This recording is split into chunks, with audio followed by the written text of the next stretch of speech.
본문을 말씀드리고 함께 읽어보는 시간을 가져보겠습니다. 오늘은 누가복음 17장을 공부하는 날인데요. 그 중에서 3개의 구절을 찾아서 먼저 함께 읽어보도록 하겠습니다. 그 구절들은 누가복음 17장 2절, 6절, 19절 이렇게 3구절이 되겠습니다. 누가복음 17장 2절, 6절, 19절을 순서대로 함께 읽어보겠습니다. 먼저는 2절입니다. 그가 이 작은 자 중에 하나를 실족하게 할진대 차라리 연자 맷돌이 그 목에 매여 바다에 던져지는 것이 나으리라. 아멘. 다음은 6절입니다. 6절도 함께 읽겠습니다. 주께서 이르시되 너희에게 겨자씨 하나일 만한 믿음이 있었더라면 이 뽕나무더러 뿌리가 뽑혀 바다에 심기어라 하였을 것이요 그것이 너희에게 순종하였으리라. 아멘. 자, 마지막으로 19절입니다. 그에게 이르시되 일어나 가라 네 믿음이 너를 구원하였느니라 하시더라. 아멘. 자, 저는 우리가 함께 읽어본 이 3구절 누가복음 17장 2절, 6절 그리고 19절을 가지고 실족과 시험 그리고 믿음이라는 제목으로 누가복음 17장의 내용을 함께 공부해 보려고 합니다. 그러니 함께 제목을 따라 읽어보시면서 누가복음 17장을 통해서 주시는 깨달음 그리고 그렇게 깨달은 말을 우리의 삶과 신앙에 적용해보고 실천해 보자는 다짐을 함께 해보시면 좋겠습니다. 제목을 따라 읽겠습니다. 실족과 시험 그리고 믿음. 실족과 시험 그리고 믿음. 실족과 시험 그리고 믿음. 실족과 시험 그리고 믿음. 예, 전반부에 있는 단어 2개랑 뒤에 있는 단어가 잘 맞지 않죠? 뒤에 게 아마 솔루션이 될 거라고 생각합니다. 자, 오늘은 말씀드린 바와 같이 누가복음 17장을 살펴볼 텐데요. 이 본문을 살펴보는 3가지 안경이 필요하다고 생각합니다. 그 3가지 안경이 제목과 같아요. 실족과 시험 그리고 믿음이라는 이 안경을 쓰고 오늘 누가복음 17장을 들여다보겠다라는 겁니다. 이 말은 왜 굳이 3개의 안경이나 필요하냐, 하나로 족하지 않다라는 거죠. 누가복음 17장을 하나로 관통하는 하나의 키워드를 정하는 것이 쉽지 않다라는 거예요. 그래서 이 3가지 안경 또는 키워드들을 가지고 내용을 파악하고 그 안에서 깨달음을 얻는 작업을 해보겠다. 이런 말씀을 드려봅니다. 그래서 누가복음 17장에 나오는 이야기의 단위들을 가지고 각 단락들을 설명해드리고 거기서 가르침과 깨달음을 찾아보는 시도를 해볼 텐데요. 첫 번째는 1절부터 3절 상반절에 나오는 내용입니다. 그러니까 누군가를 실족하게 하는 것을 조심해야 한다라는 예수님의 말씀이 기록되어 있습니다. 우선 예수님도 실족하게 하는 것이 없을 수 없다라고 인정하세요. 그러니까 사람끼리 부대끼면서 살아가는 사회이니까 실족하게 하는 일이 없을 수는 없다. 그러나 실족하게 하는 자에게는 화가 있다라고 사실 경고하신 겁니다. 심지어 누군가를 실족하게 하느니 연자 맷돌을 목에 메고 바다에 던져 죽는 게 차라리 낫다라는 식으로 말씀하셨으니까 누군가를 실족하게 하거나 시험에 들게 하면 안 된다라는 말씀을 하신 겁니다. 그러니 스스로 조심하라고 하신 거예요. 스스로 조심해라. 그렇게 말씀하신 걸 보면 부지 중에라도 누군가를 실족하게 할 수 있으니 그런 말이죠. 왜요? 실족하게 하는 일이 없을 수 없다라고 전제를 하고 시작하셨으니까 이 말씀이 그러니 조심해라. 그래서 저는 이 실족, 시험, 믿음이라는 단어가 안경이라고 했으니까 우리가 신앙생활을 하고 또 사람들과 관계를 형성하면서 살아감에 있어서 누군가를 실족하지 않게 하는 것이 우리에게 주어지는 일종의 시험일 수 있겠다는 생각이 들었습니다. 그만큼 쉽지 않다는 거죠. 그래서 스스로 조심해야 하는 거예요. 그러니까 첫 번째 단락이 그렇게 어렵지는 않지만 쉽지 않다라는 생각에 살짝 절망감이 들기도 합니다. 그런데 예수님의 이야기는 계속해서 실족과 시험에 관계된 이야기로 이어지거든요. 두 번째 이야기도 그런데요. 누가복음 17장 3절의 하반절부터 4절까지 딱 2구절인데요. 어떤 내용이냐? 형제가 죄를 범하거든 그에게 일단 경고해라. 그래서 그가 회개를 하거든 용서해라 라는 말씀을 하셨는데 문제가 뭐예요? 너한테 죄를 범한 사람이 하루에 7번이라도 죄를 똑같이 짓고 돌아와서 잘못했습니다 라고 하면 용서해라, 이런 거예요. 딱 봐도 시험이죠. 이렇게 할 것이냐, 이렇게 하지 말 것이냐. 정답을 아는데 그렇게 적을 것이냐, 적지 않을 것이냐. 시험이에요. 나에게 죄를 지었다라는 거예요. 중요한 거는. 다른 사람이 아니고. 나에게 죄를 지었는데 금방 돌아와가지고 회개를 한다고 하면 그것이 하루에 7번이라도 용서하라는 겁니다. 7번만 딱 하라는 것도 아니에요. 7번이라는 숫자는 완전수여가지고 끝까지 하라는 겁니다. 반복해서 똑같은 실수를 계속해도 반성하는 것 같지 않아도 얄미워도 용서하라라는 거죠. 쉽지 않죠. 가장 쉽지 않아요, 제가 볼 때. 그래서 그 횟수에 상관없이 용서하라는 말씀은 명백하게 시험이겠지만 용서를 행하는 입장에서 볼 때는 매우 실족하게 하는 상황일 수 있겠다. 이런 생각이 듭니다. 전혀 나아지는 것 같지 않고 노력도 하지 않는 것 같고 자꾸 반복하는 걸 보니까 그 동기와 의도가 의심이 될 정도로 습관적으로 명백히 잘못을 저지르는 것처럼 보이는데 또 용서하라고 하니까, 자, 그래서 그랬을까? 이 이야기를 듣자마자 제자들이 이렇게 말합니다. 5절인데요. 제가 읽겠습니다. 사도들이 주께 여짜오되 우리에게 믿음을 더하소서 하니. 조금 이상한 흐름이에요, 이것도. 갑자기 믿음을 더하여 달라고 하는 이 흐름이 이상하죠. 누군가가 하루에 7번이라도 찾아와서 범했던 죄에 대해서 용서를 구하면 무조건 용서하라는 말씀 뒤에 제자들이 믿음을 더하여 달라고 말한 거예요.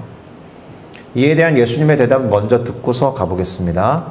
주께서 이르시되 너희에게 겨자씨 하나일 만한 믿음이 있었더라면 이 뽕나무더러 뿌리가 뽑혀 바다에 심기어라 하였을 것이요 그것이 너희에게 순종하였으리라. 이렇게 답하셨습니다. 중요한 건 아닐 수 있는데 뽕나무만큼 뿌리가 견고한 나무가 없대요. 그러니까 명한다라고 해서 얘가 스스로 딱 뽑혀가지고 다른 곳에 심기우는 것도 쉽지 않고 바닷물에, 그것도 바다 속에 쉽지 않은 일이 벌어질 수 있다라는 거예요. 겨자씨만한 믿음만 있으면. 그러니까 좀 궁금한 게 있죠. 제자들이 갑자기 믿음을 더하여 달라고 한 이유와 예수님이 겨자씨 하나일 만한 믿음을 언급하신 이유가 궁금해요. 흐름상 자연스럽거나 매끄럽지 않으니까. 왜 그런 걸까? 이렇게 생각을 하면서 예의주시하면서 더 본문을 들여다봐야 한다라고 했죠. 이런 흐름일 때. 자, 여러분, 뽕나무를 명해서 뿌리가 뽑히고 바다에 심기우라고 하는 것과 나에게 죄를 무한정 범하는 사람을 무제한적으로 용서하는 것 중에 무엇이 더 어렵습니까?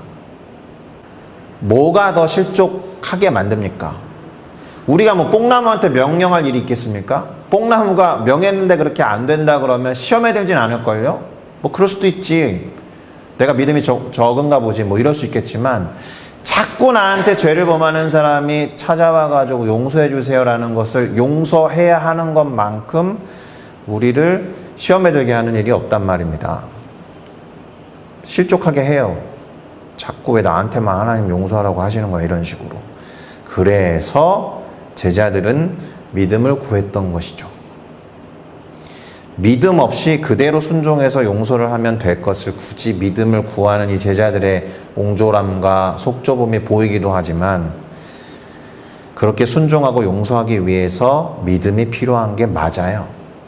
누군가를 한없이 용서하는 것이 그만큼 어렵다라는 것을 제자들이 몸소 체험하고 우리만큼 잘 아니까 주님, 그렇게 하려면 믿음이 필요하겠습니다 라고 믿음을 구한 겁니다. 그러니까 그만큼 겨자씨 하나만큼의 믿음만 있어도 누군가를 무제한적으로 또 무조건 용서하는 것이 쉽다라는 식으로 예수님의 말씀이 저는 읽히더라고요. 그래서 믿음이 필요한데, 그럼 어떤 믿음일까요? 하나님이 모든 것의 판단자가 되신다라는 믿음일 겁니다. 하나님이 모든 것을 내 억울한 심정까지 다 갚으시고 결산하시면서 필요한 징계와 심판을 행할 것이다 라는 믿음이 있으면 우리 선에서 할 수 있는 건 용서밖에 없죠. 그래서 그런 믿음을 구해야 하는 겁니다. 믿음을 구하는 우리 모두가 되어야겠습니다. 아멘. 쉽지 않은 단락부터 시작했죠. 이거 순종하기 너무 어렵다. 그러니까 순종하기 어려우니까 믿음을 구하는 기도를 하셨으면 좋겠습니다. 자, 다음 구절은 7절부터 10절인데요. 예수님이 비유를 들어서 가르침을 주시는 장면이에요. 내용은 이런 겁니다. 자기 할 일을 성실하게 한 종과 그 성실하게 한 종에게 더 일을 시키는 주인 사이의 대화예요. 무엇이냐 하면 밭을 갈거나 양을 치거나 해야 할 일이 있는 종이 자기 일을 마치고 지금 주인 앞에 왔어요. 근데 그한테 수고했다, 어서 와서 식사해라 라고 말할 주인이 있겠느냐. 무슨 말이에요? 그러기 전에 그 종한테 일을 추가적으로 시키는 거죠. 자, 음식 준비해. 그리고 내가 식사하는 동안에 수종을 들고 그런 다음에 너 뭐라도 먹고 마셔. 이렇게 하지 않겠느냐. 또 그렇게 종에게 명령했는데 그대로 잘 따라주는 종에게 고맙다고 할 주인이 있겠느냐. 이렇게 말씀하신 거예요. 조금 냉정한 이야기를 들려주신 겁니다. 자, 그 다음에 이어진 예수님의 가르침. 이렇게 말씀하시고 뭐라고 가르침을 주셨는지 10절을 읽어보겠습니다. 이와 같이 너희도 명령받은 것을 다 행한 후에 이르기를 우리는 무익한 종이라 우리가 하여야 할 일을 한 것뿐입니다 라고 해라. 무익한 종이라고 하면서 그저 겸손해라 라는 말씀을 하신 거예요. 해야 할 일, 그리고 마땅히 해야 할 어떤 주어진 일을 다 한 것이 결코 자랑할 일이 되지 않죠, 사실. 또 감사를 받아야 할 일이라는 그런 생각을 안 하는 게 맞습니다, 사실은. 그렇죠? 우리가 직장에서 일을 할 때에도 나에게 주어진 일을 대가로 했으니까 월급 받는 거니까. 근데 그럼에도 불구하고 저는 예수님이 명하신 것처럼 말하기가 쉽지 않겠다라는 생각이 들기도 해요. 자신이 한 일에 대해서 인정을 받지 못한다면 서운한 마음 들잖아요. 또 밭을 갈거나 양을 치는 일이 아니라 주인의 식사까지 준비하고 수종 드는 일까지, 추가적인 일까지 했는데 뭔가 존중이나 대우를 받기는커녕 너 더 참았다가 밥 먹어 이런 이야기를 들으면 대단히 시험에 들고 실족할 수 있겠다 싶은 거죠. 그래서 또 믿음이 필요한 거예요. 이것이 오늘 본문을 살피면서 붙잡아야 하는 세 가지 안경 중에 하나인 믿음을 이야기한 이유입니다. 그러니까 사실 오늘 설교의 결론부터 말하는 것이지만 실족하지 않기 위해서 또 시험에 들게 하지 않기 위해서 내 스스로 시험에 들지 않기 위해서라도 믿음이 필요하다라는 겁니다. 다음 이야기로 넘어갈게요. 누가복음 17장 11절에서 19절의 이야기인데 예수님이 이제 예루살렘으로 올라가시기 위해서 갈릴리에서 사마리아 중간쯤 이르렀을 때 벌어진 일입니다. 그때 10명의 나병 환자를 치유하신 내용이에요. 그러니까 치유를 받은 10명의 나환자들 중에서 단 한 명만 돌아와가지고 발 앞에 엎드리고 감사한 이야기 들어보셨죠? 문득 그런 생각이 들더라고요. 이 장면은 예수님이 실족할 만한 장면이다.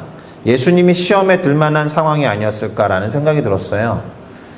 그래서 예수님도 10사람에다 깨끗함을 받지 않았느냐? 그 9은 어디 갔느냐? 이렇게 조금은 세게 물어보신 게 아닐까? 저라면 실족할 것 같아요. 저라면 시험 들 것 같아요. 치료해줬는데 고작 한 명이 돌아와서 감사하다라고 한다고? 근데 그래도 예수님이니까 서운해하시거나 실족하셨다라기보다는 우리에게 가르침을 주시죠. 그래서 예수님이 주시고자 하는 가르침에 더 주목하고 집중해야 하는 겁니다. 예수님이 시험에 들으셨을까? 예수님도 실족하신 것 같은데 이런 생각 말고.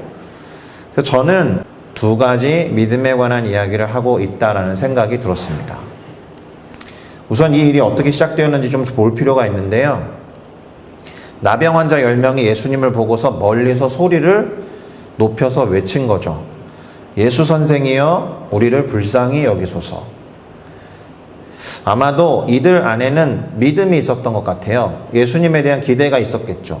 이 선생 예수가 우리들을 불쌍히 여겨주기만 하면 뭐라도 해줄 거다라는 믿음이 있었던 거죠. 치유를 포함해서 또는 필요한 것을 주실 거다라는 믿음을 갖고 저렇게 외친 거예요. 그래서 예수님이 대답하시죠. 가서 제사장들에게 너희 몸을 보여라.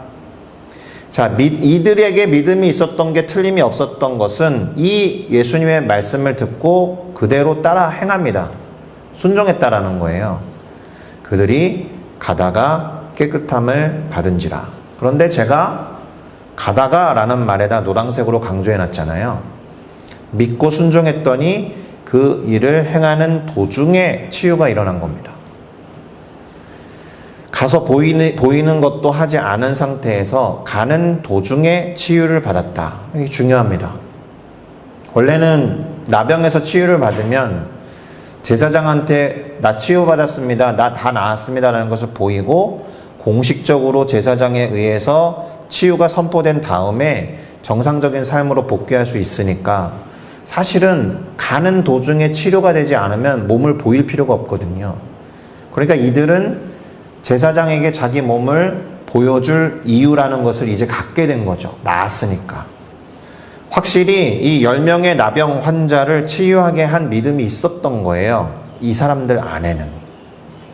근데 문제는 그 다음에 벌어지죠. 10명 중 단 한 명만이 큰 소리로 하나님께 영광을 돌리면서 돌아와서 예수님의 발 앞에 엎드리고 감사했다라는 겁니다.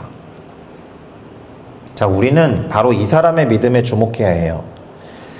치유를 하게 했던 첫 번째 믿음과는 다른 믿음이 이 사람에게 있었다라는 거예요. 예수님이 이 사람의 믿음에 대해서 말씀하셨습니다. 그것이 오늘 설교 본문의 세 번째 구절, 곧 19절이었는데요. 한번 읽어볼게요. 그에게 이르시되 일어나 가라. 네 믿음이 너를 구원하였느니라 하시더라. 자, 이 사마리아 나병 환자에게 믿음이 있었던 거예요. 나머지 9사람과는 다른 믿음. 뭐예요? 그를 구원에 이르게 만든 믿음. 치유에 이르게 한 믿음이랑 뭔가 다른 믿음이 있었다라는 겁니다. 그 믿음이 그를 구원에 이르게 했다라는 겁니다. 예수님의 말씀에 따르면. 할렐루야. 그러니까 10명 중 9명이 가진 믿음은 예수를 그저 치유자 정도로 생각했던 믿음이었다라면 이 한 명, 사마리아 나병 환자는 예수를 구원자로 믿었던 믿음을 갖고 있었던 것이 아닐까. 그러니까 잠시 우리의 생각을 정리해 보면 나병 환자 10명에게 모두 믿음이 있었다. 그래서 그 믿음과 관련된 행동을 했죠. 예수님의 말씀에 따라서 제사장에게 몸을 보이러 가고 있었어요. 그런데 아쉽게도 그 행동들 안에는 감사와 찬양이 빠져 있었어요. 딱 한 사람을 제외하고. 그러니까 이 사람들에게 있었던 믿음, 9명에게 있었던 믿음은 그 일을 행한 자신이 믿었던 대상 자체, 오늘 본문에서는 예수님이라고 나와 있으니까 예수님 자체에 대한 믿음은 없었다라는 것을 드러내는 장면이에요. 다른 말로 말하면 예수님 자체를 믿는 것과 치유를 받을 수 있다라고 믿는 것에는 사실 엄청난 차이가 있다라는 겁니다. 예수님을 그저 치유자로 믿는 것과 구원자이자 주님으로 믿는 것의 엄청난 차이. 그래서 이런 말을 할 수 있죠. 치유 자체가 구원은 아니다. 왜 놀라운 집회 현장들이 많이 있잖아요. 병든 자를 치유하는 막 치유 현장이 있습니다. 치유받은 사람들이 다 구원을 얻었다라고 말할 수 없다라는 겁니다. 기적을 체험하고 그 기적이 누구로부터 기인했는지 아는 사람은 생각보다 많지 않다. 주님이 일하셨다라는 것을 알아차리는 자만이 할 수 있는 게 감사와 찬양이니까 그 감사와 찬양을 통해서 그분을 영화롭게 할 수 있는 사람은 많지 않다. 그래서 깨닫는 것이 은혜와 은총이다라는 말을 하는 겁니다. 하나님이 행하셨구나라는 것을 깨달아야 그분에게 감사와 찬양을 할 수 있으니까 이 깨달음이 대단히 중요합니다. 예수님도 이 장면에서 씁쓸함을 느끼시고 인간적으로는 시험에 들 수도 있었겠지만 예수님이 그렇게 하지 않은 이유가 하나 있어요. 예수님이 시험들만 하고 섭섭하고 서운해할 만하시지만 한 명이라도 영혼이 구원을 얻었기 때문에 예수님은 전혀 시험 들지 않으시는 거죠. 예수님이 뭐 시험 드실 분도 아니겠지만. 자, 이제 마지막 단락을 살펴보고 설교를 마무리할 텐데요. 20절부터 37절까지입니다. 내용은 하나님의 나라와 인자의 날, 곧 예수 그리스도의 날에 관한 이야기가 기록되어 있는 본문이에요. 자, 이 이야기는 27장 20절에서 바리새인들이 예수님에게 던진 질문으로 시작합니다. 그 부분을 한번 읽어보겠습니다. 20절과 21절인데요. 바리새인들이 하나님의 나라가 어느 때에 임하나이까 묻거늘 예수께서 대답하여 이르시되 하나님의 나라는 볼 수 있게 임하는 것이 아니요 또 여기 있다 저기 있다고도 못하리니 하나님의 나라는 너희 안에 있느니라. 아멘.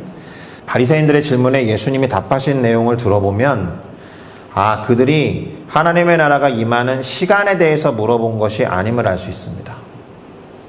오히려 징조 또 사인에 대해서, 눈에 보이는 어떤 사인에 대해서 질문한 것처럼 보입니다. 그러니까 예수님이 그렇게 답하신 거죠.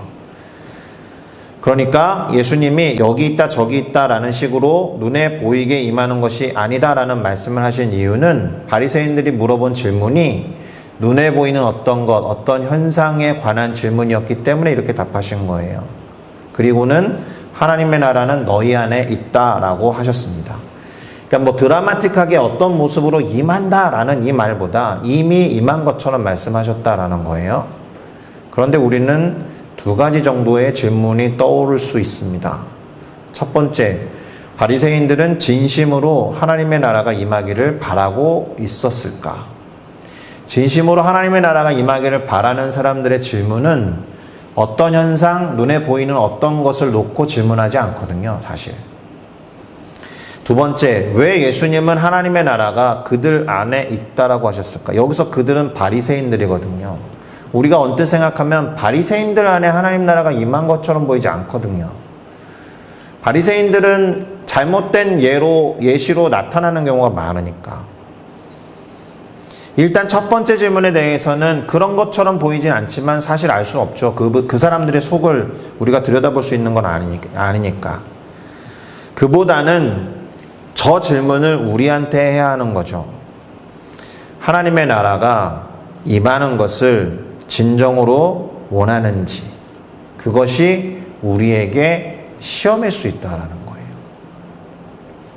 우리들 스스로에게 이런 질문을 던져야 하는 겁니다. 나는 하나님의 나라가 임하기를 진심으로 바라고 있는가? 아니면 기적이나 징조나 사인을 바라는 건가? 눈에 보이는 어떤 것에만 관심을 기울이는가? 마치 9명의 그냥 돌아가 버린 나병 환자들처럼. 진정으로 하나님의 나라를 소망하고 열망하는 자에게는 사실 이미 그 나라가 임한 거거든요. 할렐루야. 그래서 사실은 바리새인들 안에 하나님의 나라가 있다라는 말이 아니라 그렇게 소망하는 사람들 안에 너희 중에 이미 임하였다라고 그런 의미로 말씀하신 거로 보아야 합니다. 그리고 다음에 이어진 예수 그리스도의 날, 곧 인자의 날이라고 부르시는 그 날에 대한 이야기를 하셨는데 그 날이 어떻게 임할 것인지에 대해서 말씀하시면서 다음과 같은 내용으로 경고를 하십니다. 그것이 무엇이냐?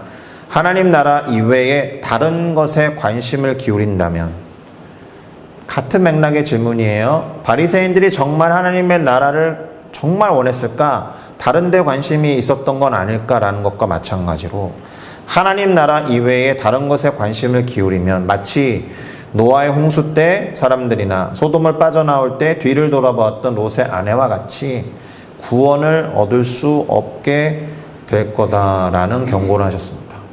이게 중요합니다. 다시 말해서 우리가 그 순간에 할 수 있는 선택, 그 선택들이 사실은 시험과 테스트일 수 있다는 거예요. 그 과정에서 믿음이 있는지 없는지를 드러내는 어떤 과정이 될 수 있다는 겁니다. 믿음이 없으니 어쩌면 영원히 실족되는, 오늘 실족에 대한 이야기를 했잖아요. 영원히 실족되는 죽음의 홍수로 심판을 받게 될 수도 있다. 믿음 없이 의심을 해서 다른 것에 미련이 남아서 뒤를 돌아보았던 롯의 아내가 소금 기둥이 된 것과 마찬가지로. 그러니까 오늘의 결론은 이거예요.